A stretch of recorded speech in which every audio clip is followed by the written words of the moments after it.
Hello, kumusta? Laing adlaw, lain na pong video atong himuon karon. Karon atong hisgutan mao ni ang magtiayon nga adunay gamay nga bata. Kabantay mo ana mga boss nga ang amahan gani magsipit sa bata nga gamay. Nya makita ang gini sa mga tao, ingon dahil ng mga tao na pagkabuutan sa bana o pagkabuutan sa amahan. O ingon pala kana may amahan, buutan kaayo. Ina-appreciate kita sa mga tao basta makita na ang amahan may nagkugos sa mga bata. Sa pod, kining manglaba ang tatay o papabaka niya maglaba sa mga sinina. Ingnon na po sa tao, makita lang sa mga tao, ingnon na po sa mga tao nga. Pagkabuutan nga amahan, kana mo tatay, buong laba. Ila na gina-appreciate sa mga tao nakita nila.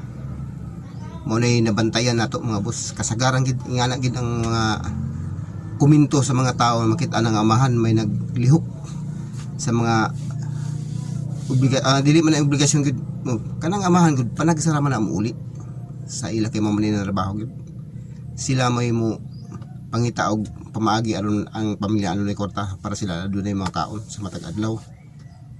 Pero sa makauli na sila sa ilang panamalay,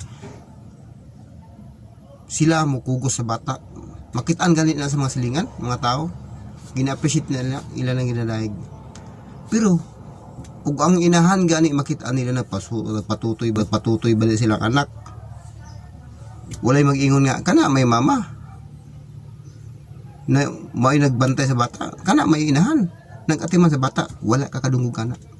Ambot lang sa ubon kung nakagulong basta ako wala ko kadungog kana. Unya inahan nga maglaba, wala gyud mag-ingon kana may nanay maglaba.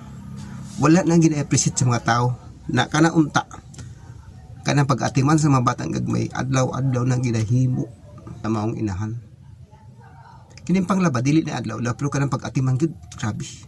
Muna shout out diha sa mga nanay, big salute para sa inyo.